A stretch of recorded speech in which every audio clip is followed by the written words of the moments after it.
É um motivo de grande alegria para mim poder estar aqui. E diga-se de passagem, pastor Marlington, que é a minha união, né? União Sul-Brasileira. Embora eu tenha sido cedido para a União Central Brasileira e hoje em outra dimensão, mas essa é a minha união de origem. Portanto, é tão bom voltar para casa. Que Deus abençoe a cada um de vocês e que esse evento seja uma grande bênção para cada um. Eu vou ter que me virar um pouco para trás, eu imagino, porque aqui tem o horário, e eu gostaria realmente de parabenizar pela escolha do tema que quem organizou. E eu creio que não poderia ser um tema melhor em termos de Bíblia, porque Daniel é um capítulo muito importante, aliás, um livro muito importante para nós, porque é fundamental para a nossa identidade. E, bom, ali já está. Em realidade, a minha temática é quase que abrangente demais. A pesquisa que eu fiz bibliográfica é praticamente para uma tese de doutorado, cobrindo todo o panorama das contribuições adventistas ao longo da nossa história. Normalmente, todas as minhas palestras anteriores começaram com o ano de 1844. Agora você pode perguntar por que eu estou colocando 1833. Depois você saberá, né? Alguma coisa tem que ficar para o futuro. Mas eu gostaria de iniciar com uma pergunta. Talvez você saiba que uma das melhores maneiras de negar algo, aliás, de valorizar algo, é negar aquilo. E eu gostei muito que Augustus Hopkins Strong, na sua teologia sistemática, diz o seguinte: uma das melhores formas de nós valorizarmos a Trindade é negar a Trindade. O que seria da teologia sem a Trindade? Você pode também valorizar o seu cônjuge, ou a sua família, pensando o que seria de mim sem eles. Então, a mesma coisa eu diria, o que você acha que seria a nossa teologia adventista sem o livro de Daniel? Eu não tenho nenhuma dúvida que, para começar, nós nem existiríamos como um movimento. Apenas uma questão de esclarecimento, as minhas notas aqui estão em inglês. Eu fui pedido para falar em português e fico feliz por isso, mas me pediram que o PowerPoint fosse em espanhol, para facilitar. Então, quem fala em português tem o PowerPoint em espanhol, e quem fala em espanhol, o PowerPoint seria em português. Pelo menos esse foi o acerto. Puxa, pastor Lima, é muita honra a gente ter você aqui com a gente, hein? Veja, o que seria da nossa teologia sem a doutrina, sem o livro de Daniel? Não existiria. Eu gosto muito de uma declaração feita por W.W. Prescott. Eu creio que vocês já ouviram falar nele. Ele foi um dos líderes da educação, um dos diretores de educação da Associação Geral, amigo pessoal de Ellen White também. E ele destaca no artigo inicial de uma série que ele escreveu 5 grandes contribuições do livro de Daniel. Eu gostaria de começar com elas. E ali diz o seguinte: em primeiro lugar, ele diz que o livro de Daniel é o início de um novo processo de profetismo, da profecia clássica para a profecia preditiva ou apocalíptica, cobrindo toda a história da humanidade, desde o período de Babilônia. Em segundo lugar, é a primeira vez que você tem uma descrição bem mais clara da grande apostasia do homem do pecado e de Babilônia, que é como mencionados no Novo Testamento, depois no livro do Apocalipse.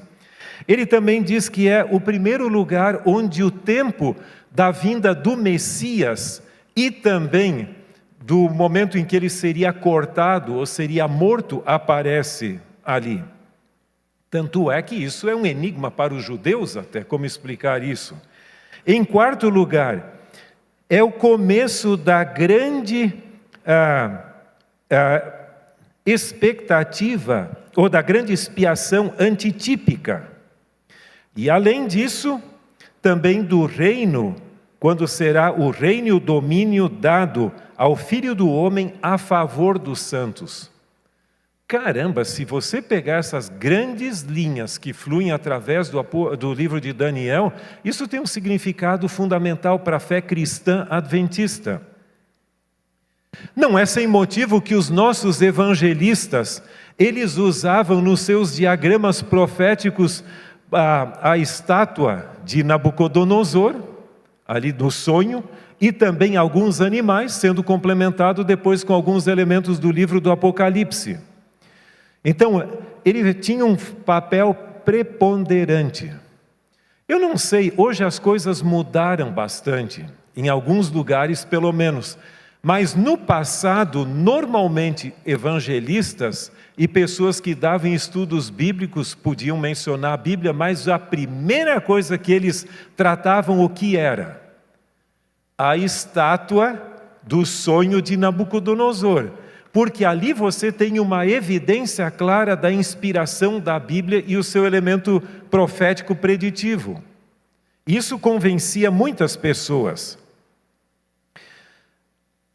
Nós temos, por exemplo, a nossa identidade adventista é construída em cima desse texto, que está ali na tela, Daniel 8:14. A tal ponto que a senhora White chama Daniel 8:14 no livro Grande Conflito de o texto mais importante daqueles que esperam a segunda vinda. Porque ele tem um conteúdo muito grande e muito importante. Agora, as nossas considerações, que vão ser logicamente bastante seletivas, e eu não vou tratar muito da fase inicial, vou tentar ficar um pouco mais no que acontece hoje, para a gente ter um pouquinho de atualização também. Eu vou tratar da nossa história em 5 grandes períodos, e que estão ali. O primeiro deles eu chamo das interpretações mileritas e dos adventistas observadores do sábado. Não adventistas, você sabe que a gente não chama de adventistas do sétimo dia até que o nome foi escolhido. Então, adventistas sabatistas ou adventistas observadores do sábado é a nomenclatura que a gente usa até que o nome foi escolhido. Então, são os primórdios ali. Depois, a era de predomínio das ideias de Uriah Smith. Depois, a era do comentário bíblico adventista, que graças a Deus nós temos em português agora. E também os desafios apotelesmáticos. E no devido tempo a gente vai tratar disso. E o debate sobre a teoria islâmica hoje, que é um tema que está bastante em voga. Vamos começar com a primeira parte. E são as interpretações mileritas e dos adventistas observadores do sábado. Uma coisa que me surpreendeu na minha pesquisa foi algo que eu não tinha pensado antes. Normalmente, quando a gente vai estudar Guilherme Miller, a gente tenta pegar as últimas edições dos seus livros. Aqui são, logicamente, a interpretação madura dele, depois de algumas revisões. Mas nesse livro que está ali, e você encontra isso também disponível na internet, se você quiser acessar aquilo que se chama Adventist Digital Library, e ali você tem muitos documentos originais, você tem o primeiro livro que ele publicou. Em realidade, são poucas páginas, não é muito extenso, e é esse que você tem a folha de rosto ali projetada de 1833. Lembra que o movimento millerita nem existia então. Isso foi logo depois do período em que ele começou a pregar. Ele começou a pregar em 1831. Depois ele escreveu uma série de artigos que foram publicados, e parte desse conteúdo publicado nesse livro e que é bem diferente do padrão depois. E a gente distingue esse porque a palavra evidências está no plural e não no singular. Então é um livro distinto. Mas é incrível o que ele fala das profecias de Daniel 2, Daniel 7 e 8, e depois 11 e 12 nesse livro. Por exemplo, nesse livro, ele não só coloca essa base que nós conhecemos da sequência dos impérios, mas ele já fala do chifre pequeno como tendo duas fases. A fase pagã, sucedida pela fase papal. Nesse livro, ele já coloca isso. Ele também fala do rei do norte e do sul de uma forma um pouquinho distinta, e não vamos entrar nesses pormenores, mas ele estabelece até mesmo nesse livro a datação dos grandes períodos proféticos do livro. Algumas vezes a coisa funciona, né? Se der para mudar... também não precisa tanto, né? Mas veja... Lembra dessas interpretações ali dos períodos, principalmente os 1260 anos. Ele já datava de 538, 1798, e também os 1290 anos, os 1335 anos, as 2300 tardes e manhãs ou anos nessa fase. E ele, logicamente, tratava do final desse período dos 490 anos. Ele não é explícito, mas eu tenho a impressão, e pode ser que eu tenha que olhar melhor, que ele enfatizava o ano 33, não necessariamente 34, naquela época. Mas é interessante esse sincronismo profético padrão que começa cedo no período dele.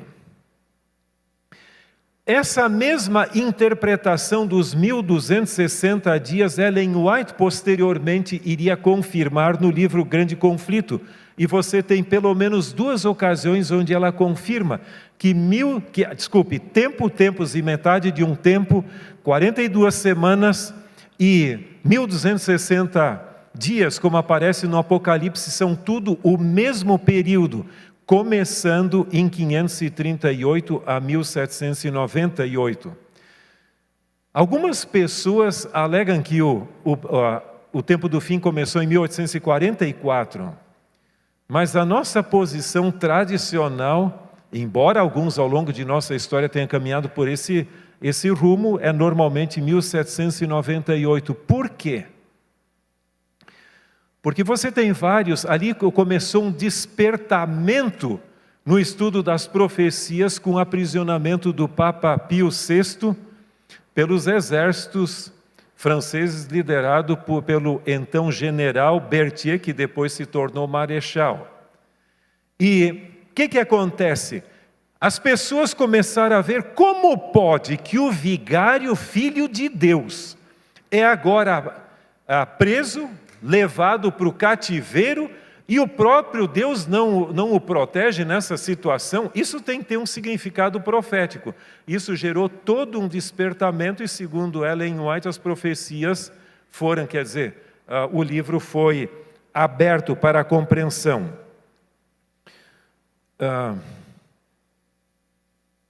São 39 minutos, acho que mudou agora o tempo, né? Ok. Normalmente o tempo é abreviado por causa dos escolhidos, e agora eu percebi que foi estendido, né? Obrigado. Essa questão das interpretações ali, o nosso amigo Guilherme Miller, ele cria que o santuário seria purificado com a segunda vinda de Cristo, quando a igreja seria libertada, ela seria purificada com a segunda vinda de Cristo e vindicada da opressão desse poder que gera abominação. Interessante que nesse livro Guilherme Miller já usava a expressão abominação que gera desolação. Eu estava olhando ontem as traduções da Bíblia em inglês, e das que eu encontrei naquele famoso site Bible Gateway, eu não encontrei nenhuma que traz essa expressão, mesmo as antigas. Mas ele já colocava no seu livro como sendo a abominação que gera desolação.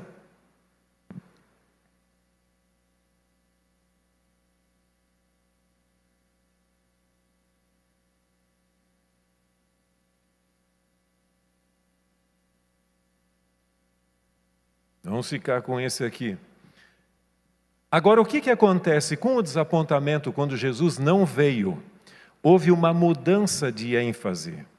E então, aquela questão onde ele coloca claramente Miller, já no início, nesse livro mesmo que eu mencionei, ele já entendia essa abominação como tendo duas fases também, começando com o governo romano conquistando Jerusalém e também profanando, cessando os sacrifícios ali, e depois a fase papal dessa abominação. Só que tem uma coisa, a purificação da igreja, e o santuário será purificado ou justificado, como Miller dizia, isso não se cumpriu daquela forma. E então você lembra muito bem de Crozier, que no seu artigo The Law of Moses, de 7 de fevereiro de 1846, embora ele já viesse estudando isso junto com seus amigos, chegou à conclusão de que Jesus realmente estaria ministrando no santuário celestial a segunda fase do seu sacerdócio. Esse artigo, como você sabe, levou Tiago White, Ellen White, José Bates a aceitarem a verdade do santuário como nós compreendemos hoje.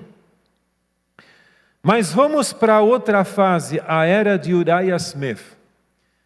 Eu achei interessante, pesquisando os artigos dele, que o início da nossa produção, ou seja, nós tivemos uma herança millerita na compreensão do livro de Daniel, mas Uriah Smith foi o indivíduo que mais contribuiu nessa área, tanto é que ele era chamado de o decano, ou seja, o especialista no livro de Daniel e Apocalipse, nas profecias.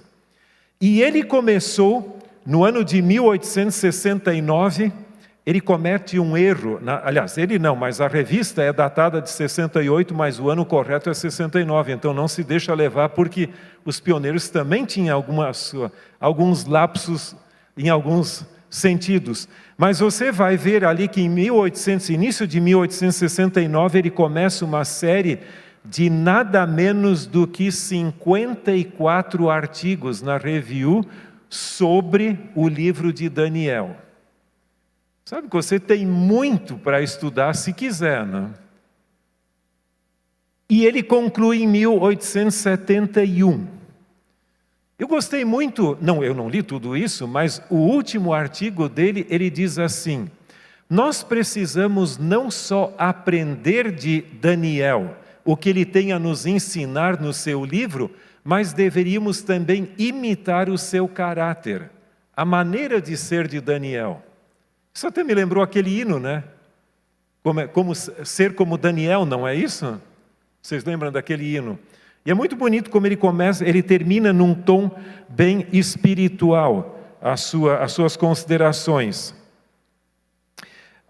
Depois, saiu publicado, no ano de 1873, na forma de livro. Essa série de 54 artigos, ele não avançou com eles assim, direto. De vez em quando haviam interrupções, e uma ocasião ele chega até a Review e diz o seguinte: Tiago White estava tão ocupado com tantas coisas que ele teve que deixar de lado, me refiro a Uriah Smith, para ajudar Tiago White, e teve que interromper a sua série. Naquela época os pioneiros também tinham muitas ocupações, não é só você e eu, né? E ali sai o primeiro livro, 1873, de Daniel, e você vai ver que o título dele aparece e depois foi modificado. Em 1882 aparece a combinação do comentário de Daniel e Apocalipse em um só volume. E você lembra que essa combinação até foi usada como um livro de colportagem, né? Foi o primeiro livro de colportagem. E esse livro se tornou o padrão para a compreensão das profecias por tempo. Você já deve ter ouvido falar que Uriah Smith era bastante literalista. Muita coisa boa, mas ele também foi o indivíduo que confirmou, que mais colocou em notoriedade a ideia de Turquia, do papel da Turquia nas profecias, e principalmente como a questão do rei do sul também. E lógico, a Turquia era muito interessante porque Istambul, por exemplo, a cidade dos 2 continentes, né? E com um papel preponderante. Mas o período dele se estendeu bastante e até hoje tem pessoas que seguem a Uriah Smith bem de perto. O livro de Daniel também recebeu um pouco de atenção em 1888. Lembram que até havia aquele confronto um pouco entre os hunos e os alemanos ali, quem era desse grupo ou daquele, entre Uriah Smith e A.T. Jones e assim por diante. Mas nós temos também um livro muito importante que saiu em alemão de Ludwig, ou Luiz, como você quiser chamar, Conrad. Lembra que era o grande líder da igreja na Europa. E ele se tornou adventista, estudou lá em Battle Creek, e inclusive ele foi aluno de Uriah Smith, mas ele mudou um pouquinho a posição ali e ele entra mais no lado do papel do papado lá em Daniel 11, assim por diante. Mas foi um livro grosso e bastante influente, pelo menos entre as pessoas de língua alemã, e lembram que ele até visitou aqui a América do Sul, ele esteve no Rio de Janeiro.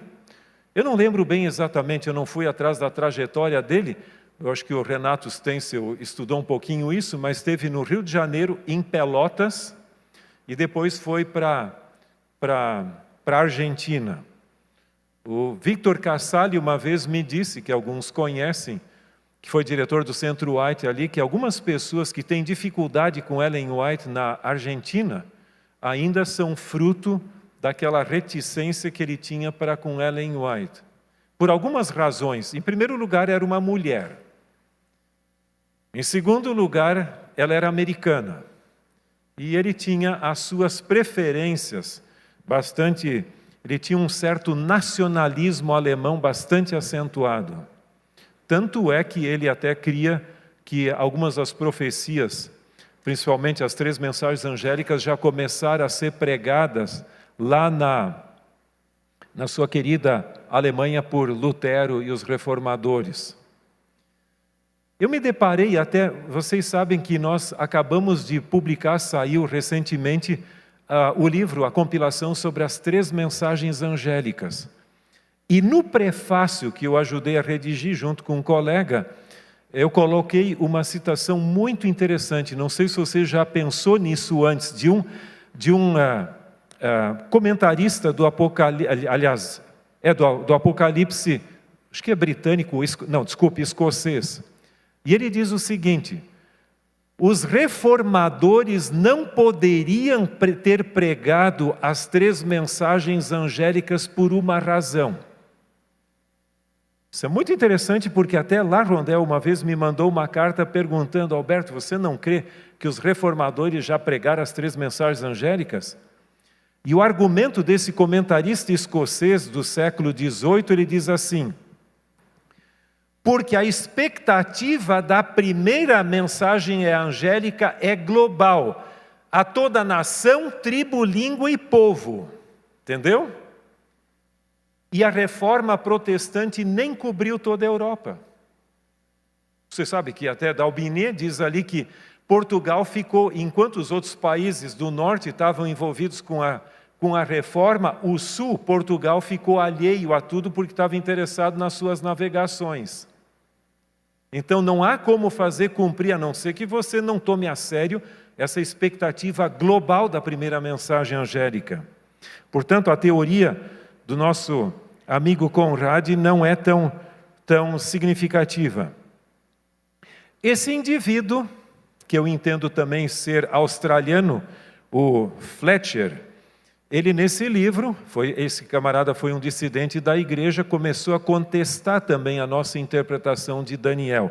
Eu só estou mencionando aqui sem entrar em detalhes, porque não nos interessa muito esse assunto. Mas nós temos depois a era do comentário bíblico adventista. Isso foi um processo, a produção do comentário. E uma coisa muito interessante em relação com o comentário é que ele não gerou polêmica praticamente. Quase todos os livros geram um pouco de polêmica. Tem aqueles que gostam e os que não gostam. E por que não? Eu creio que por duas razões. Em primeiro lugar, não foi um projeto oficial da Associação Geral, mas foi de uma editora, da Review. Em segundo lugar, ele não se posiciona dogmaticamente em cada ponto. Então, quando tem mais de uma interpretação, ele não se alinha numa, mas simplesmente ele coloca as duas posições. Não sei se você já viu sobre os 144 mil. Ele põe, pode ser literal, pode ser simbólico. Isso é muito interessante para não se tornar dogmático, mas ao mesmo tempo, uma vez o Dr. Gerhard Hasel me disse que, na opinião dele, o comentário bíblico foi a primeira expressão do pluralismo adventista, onde você pode ter isso, pode ter aquilo, e assim você vai tendo esse joguinho de cintura, né? Mas aí é outra história. Você pode concordar ou não, pelo menos ele falou. Agora, quando chega ao livro de Daniel, e eu coloquei a data, aliás, antes disso, tenha em mente que houve também grupos específicos de estudos. A comissão de pesquisa bíblica, naquela que é a precursora do Instituto de Pesquisas Bíblicas, nomeou uma comissão para estudar Daniel 11. E ali, nós não vamos tratar disso, e por favor não me pergunte sobre isso, senão a coisa é longa. Mas você que se tiver interesse, você pode dar uma olhada na revista Ministry, de março de 1954, nas páginas 22 a 27, você tem o relatório dessa comissão, porque foram apresentados várias monografias e depois a comissão chegou a uma síntese. E a síntese de toda a discussão está nesse artigo aqui que compensa ser lido. Então, dando parâmetros para a interpretação disso, e lembre-se que é no ano anterior a publicação do volume 4, que saiu no ano seguinte. Talvez a título de curiosidade lhe interessaria saber quem escreveu o comentário de Daniel.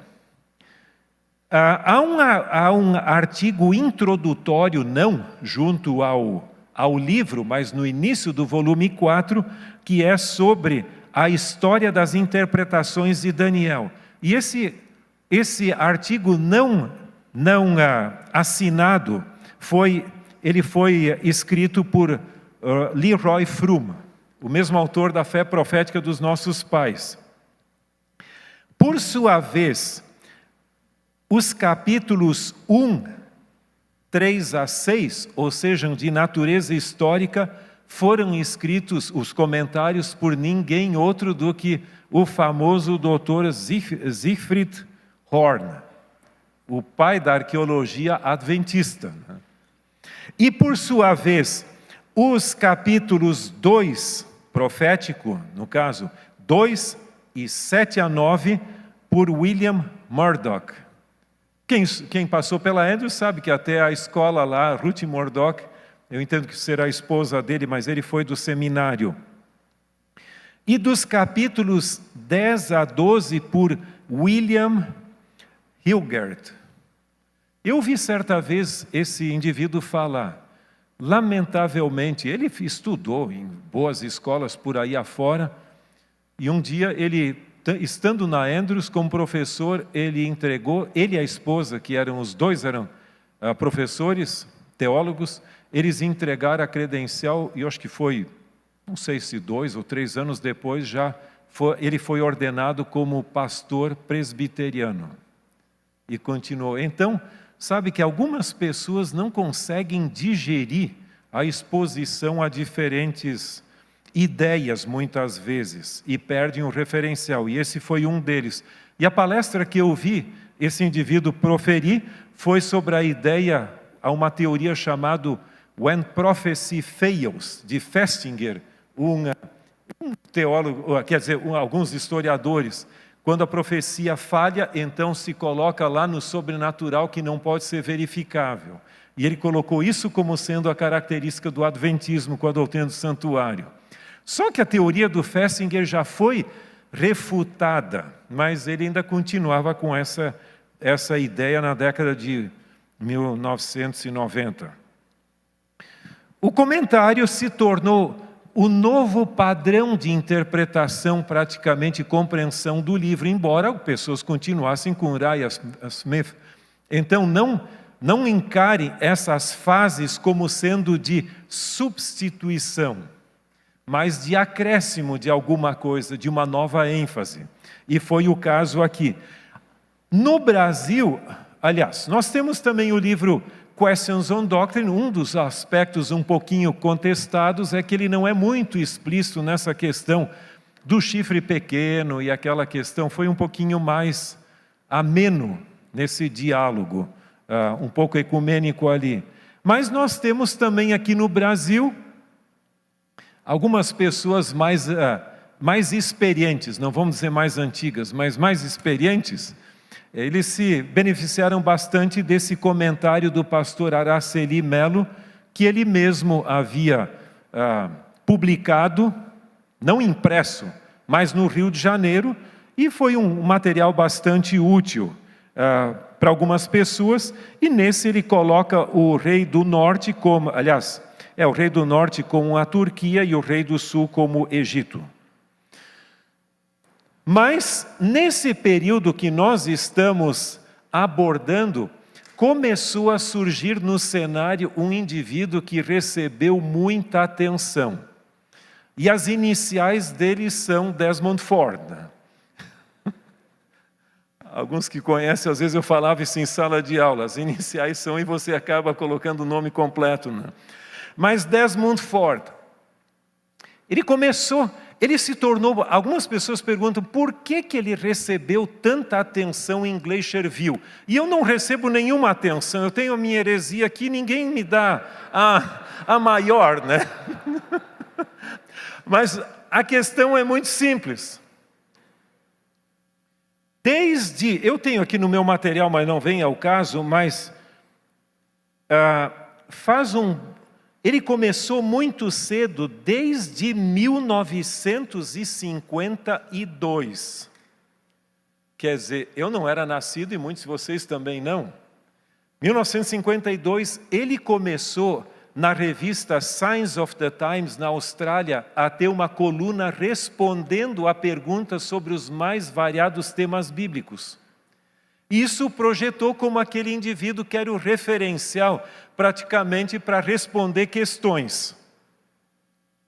Então, isso ajudou a projetá-lo.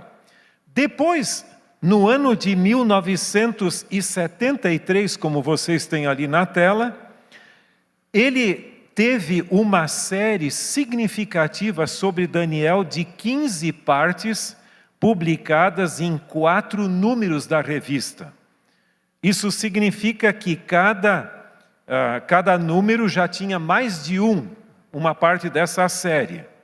Muito interessante, e foi usada em campanhas evangelísticas como um referencial evangelístico para a interpretação de Daniel. Então ele passou a ser considerado uma autoridade.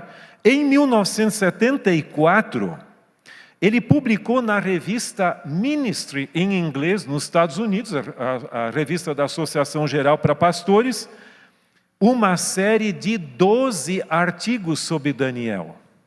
Isso é muita coisa. Cada mês tinha um artigo dele sobre Daniel.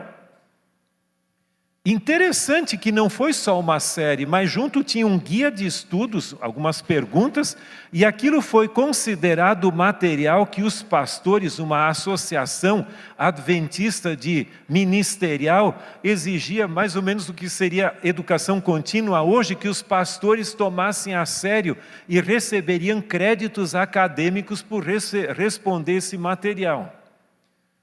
Então eu estou falando isso agora só para que você tenha uma ideia por que ele se projetou nesse lado. Então não é um indivíduo que aterrissou do nada ali.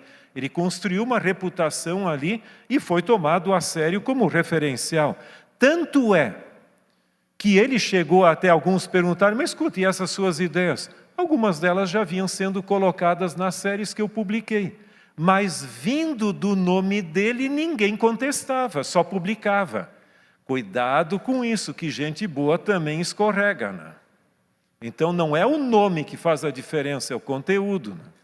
Por isso que eu gosto muito de uma declaração atribuída aos reformadores e ao pensamento e de Lutero, que um pastor é digno de consideração e sua autoridade não é derivada de sua ordenação ou da função que ele exerce, mas de sua lealdade à palavra.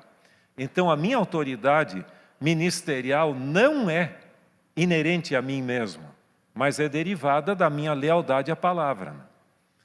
E independente de quem for, não entre nessa ideia de que o indivíduo virou infalível, porque conhece muito, ele já não vai falhar. Agora vem 2 pontos que são os 2 finais que eu gostaria de gastar um pouco mais de tempo, porque que são importantes. Agora, antes de fazê-lo, deixa-me só mencionar que o título dessa fase eu coloquei como Desafios Apotelesmáticos. E pessoalmente eu acho que é um assunto muito importante, porque normalmente a gente enfatiza um lado da moeda e esquece que ele tem o outro lado, que não é tratado em conjunto com esse. O que é o método apotelesmático? O método apotelesmático é que uma profecia bíblica pode ter 2 ou mais, normalmente mais até, mas 2 ou mais cumprimentos. Então não um só. Lógico que você tem tipologia na Escritura, você tem aplicações ali como, por exemplo, aquele texto, a virgem conceberá e dará à luz um filho, que tinha uma aplicação local e depois é aplicado por Mateus também a Cristo e assim por diante. O problema complica quando você usa esse método para a compreensão das profecias apocalípticas, que são fruto da presença de Deus e não diretamente vinculado à atuação humana com um relacionamento de pacto, concerto, aliança, como você quiser chamar isso. Então, veja o seguinte, Desmond Ford justificou a sua posição, sua preferência pelo método apotelesmático num famoso indivíduo chamado George MacCready Price, que foi o pai da geologia criacionista adventista e praticamente no mundo. É muito interessante o que um indivíduo fala desse Price. Tem um tal de Henry Morris, não sei se você já ouviu falar, mas ele era um historiador, é um cientista cristão sobre o dilúvio, etc, etc. Ele escreveu muito. Ele tem a história do criacionismo. E se referindo a Price, porque ele não tinha um título doutoral, ele só tinha um mestrado lá do PUC, Pacific Union College. Ele dizia, esse indivíduo deu uma contribuição original tão significativa para a geologia e para o criacionismo, para a ciência, que ele não pode ser comparado a uma dúzia de PhDs que se formaram na produção de linha, ou na linha de produção das universidades americanas. Sabe que a diferença não é tanto o título que você tem, mas o que você faz com ele. E esse é o ponto que o pelo menos em relação com esse indivíduo. Ele fez uma declaração que normalmente as pessoas atribuem a um livro posterior, mas eu encontrei essa declaração já em 1939 num artigo, onde ele fala: pessoas usam o método apotelesmático e em relação a várias pessoas, e aí ele diz o seguinte: nós poderíamos dizer que o chifre pequeno de Daniel 8 se cumpriu parcialmente e de maneira muito imperfeita em Antíoco Epifânio. Mas depois ele coloca de uma maneira muito mais completa e precisa no papado. Só que o irmão Desmond Ford não mantém essa linguagem de maneira imperfeita e parcial, mas coloca o oposto. Você pode considerar até ali e tal, mas em realidade foi Antíoco Epifânio. Então o que acontece? Isso teria que ficar bem claro na sua mente. O método apotelesmático é um grande guarda-chuva que tenta abrigar tudo que é coisa ali embaixo.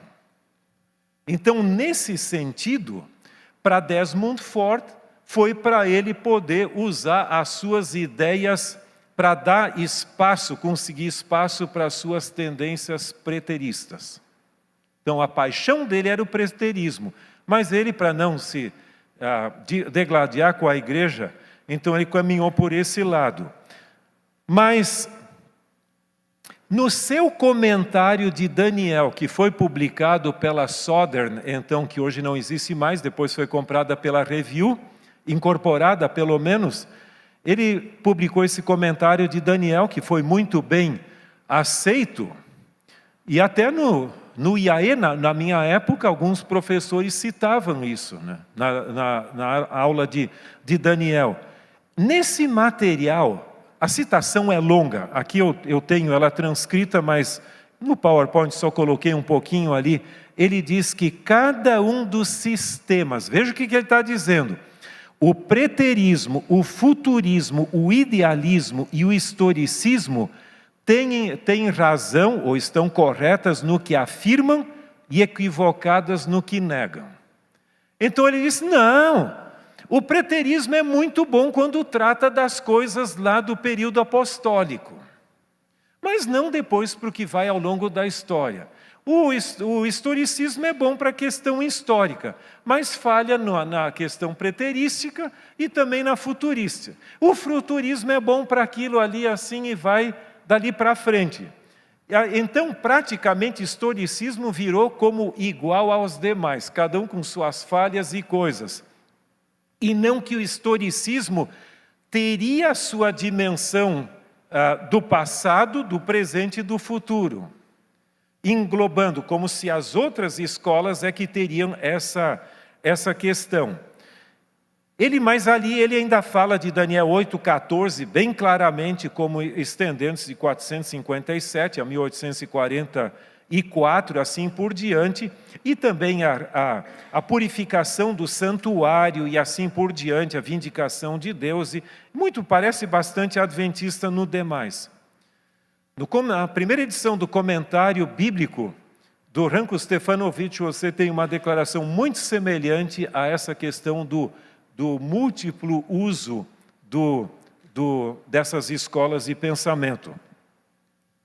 Só que depois as coisas foram mudando. Em realidade, a crise do santuário está muito relacionada com o livro de Daniel, como você sabe muito bem. Mas Desmond Ford é praticamente considerado o indivíduo, mas não era sozinho. Tinha 3 indivíduos, e esses 2 primeiros trabalharam no comentário bíblico adventista também.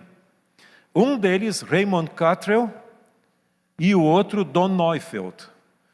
E esses 3 tinham a mesma ideia, esse triozinho praticamente. Alguns querem sugerir, mas não me colocam nesse grupo, que Deus permitiu que Don Neufeld falecesse pouquinhos meses antes de Glacier View, em agosto de 1980, por causa, quem sabe, para que a coisa não fosse mais difícil ainda. Eu não sei se é real, mas uma vez alguém me disse que ele costumava humilhar as pessoas, né? Quando ia dialogar com alguém de uma maneira apologética, ele até perguntava: você conhece o livro de Daniel de memória em hebraico e aramaico? Lógico, porções em hebraico e outras em aramaico. A pessoa dizia: não, então não há diálogo entre nós. Você não precisa disso, né? Então, mas esse era o trio praticamente, que apoiou ele, a Desmond Ford, de uma maneira bastante marcante. Havia já no ar do adventismo, o abalo do adventismo, como foi traduzido equivocadamente para o português pela Juerp, então, seria a sacudidura do adventismo, seria o termo que a gente usa. Mas principalmente nesse manuscrito de cerca de 1000 páginas, 900 e tanto, Desmond Ford então mostrou realmente a sua posição, e junto no mesmo ano de 1980 também apareceu esse livro, Julgados pelo Evangelho, de Brinsmith, na sua fase mais evangélica. Depois ele se tornou alguém. E na nossa sede de acampamentos no Colorado, Glacierville, que é muito bonita ali, foi realizada essa reunião que nós tratamos. As respostas imediatas a ele, da maneira impressa, você tem na revista Ministry, de outubro de 1980, isso está tudo online, é muito fácil de você dar uma olhadinha ali, e que saiu em português no início do ano seguinte, tanto em português quanto em espanhol. Porções da revista não completa. Depois, uma comissão de Daniel e Apocalipse produziram esses 7 volumes, que é a série do Darkon, no período ali de 10 anos, e que é uma preciosidade, e nós não podemos esquecer que ela está disponível em português até ali fora para quem quiser, e a mais bela edição é que nós temos em português dentro de uma caixa. Isso é um legado maravilhoso. Os amigos de Desmond Ford dizem o seguinte: não, mas só pouquinho por cento respondeu a Desmond Ford.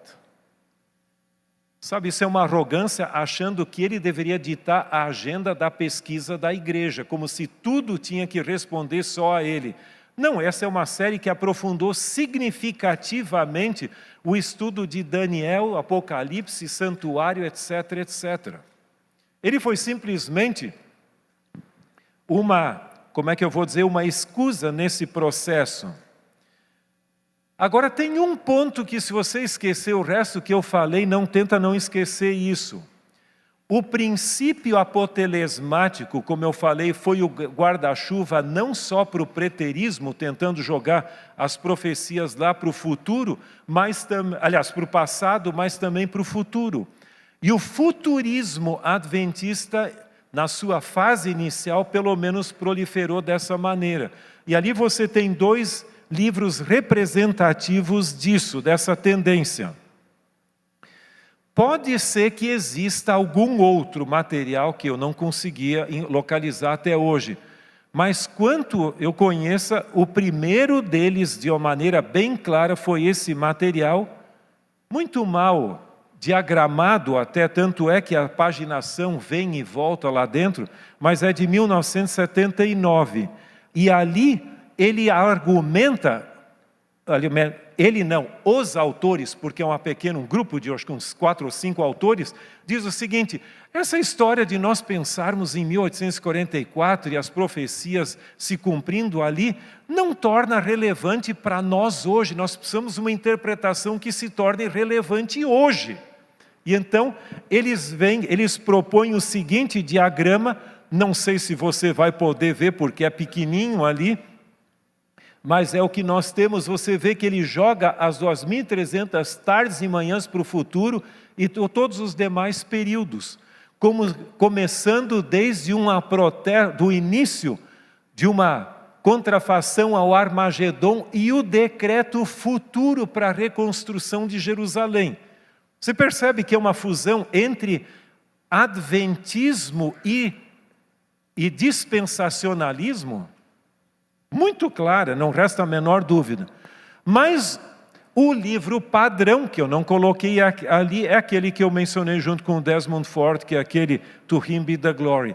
Um pregador brasileiro muito conhecido, ele se abeberou bastante no conteúdo desse livro, Give Glory to Him, de Hauser.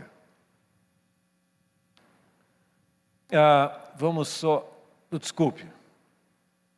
Desculpe aí que a gente está retrocedendo, mas... As respostas adicionais você tem principalmente sobre o princípio de ano, que não permite esse tipo de malabarismo preterista e futurista. A obra principal é essa, que está disponível em português, na série do Darkon, e também nessa outra. E eu escrevi um artigo sobre o simbolismo em miniatura, que está disponível também em espanhol e português. Muitas teses de doutorado surgiram nesse período, não há tempo de mencioná-las, e também algumas lições da escola sabatina, inclusive as mais recentes de Gerhard Fundel e também do pastor Elias Brasil de Souza. Então, se vocês tiverem alguma dúvida sobre Daniel, não me perguntem, perguntem aos especialistas na área que estão aqui. Está combinado? A última fase, em 2 minutos ali, agora nós estamos com a onda da ideia da teoria islâmica, como o rei, entendo, do sul, lá em Daniel 11, e você tem esses 2 materiais, um deles de Humberto Treyer, não Alberto Treyer, mas Huberto Thiel, e que tratam da nossa posição básica, como praticamente o papado e o Egito, e o seu misticismo. Mas esses 2 materiais que estão na tela foram os que propagaram a teologia, a ideia, a teoria islâmica, principalmente aquele livro publicado pela Review, o primeiro ali, que tem mais 2 edições pelo menos, e esse outro de Roy Gain, que foi publicado primeiro como um artigo em 2016 e depois 2018 como esse livrinho pela IATPA, a nossa editora da Interamérica. Você tem como respostas um material, um release do BRI, que é do Ángel Manuel Rodrigues, e também um livro bem compreensivo de Jacques Ducan. Uma tese de doutorado trata desse assunto no AIAS, e uma outra de um professor lá da Costa Rica, da UNADECA, está escrevendo na Andrews a sua tese também sobre Daniel 11. Então, uma coisa. Você tem várias ideias do Arthur Stelly recentemente sobre as ressurreições de Daniel 12, que gerou uma pequena polêmica na revista Ministry, e você pode dar uma olhada nisso também. E nós temos, entre as muitas contribuições, esses comentários fabulosos aqui de alguém que eu acho que vocês já ouviram falar, não é certo? E que está conosco, o doutor Alomia, e também gostaria só de acrescentar que ele escreveu o comentário de Daniel nesse comentário bíblico da Andrews do Antigo Testamento. E deixa-me só concluir com uma ideia, que é a seguinte: sabe que uma das estratégias é gastar todo o tempo das perguntas, então você não responde nada, né? Mas eu não vou seguir isso, né? Puxa vida, você captou, você escutou eu falar aqui? Deixa eu só concluir aqui com uma ideia.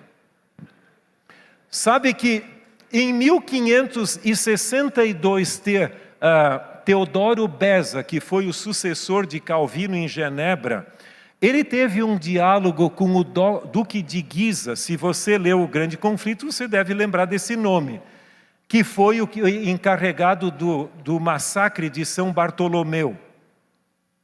E ele disse claramente para esse indivíduo: Senhor, certamente é destino da Igreja de Deus, em cujo nome eu estou falando, suportar os golpes sem contra-atacar. Mas também seria bom nós lembrarmos que ela, ou seja, a igreja, é como uma bigorna que tem gastado muitos martelos. Você já viu essa expressão sendo usada para a Bíblia, né? Que a Bíblia é uma bigorna que gastou muitos martelos. Mas, em realidade, a primeira vez que eu encontrei essa expressão é em relação com a própria igreja. E eu diria a mesma coisa. Eu entendo que o livro de Daniel é uma bigorna que recebeu muitas pancadas, mas que continua e continuará falando e transformando vidas. E que Deus nos ajude a não perdermos esse alimento espiritual em meio a tantas especulações que existem nesse estudo. Obrigado.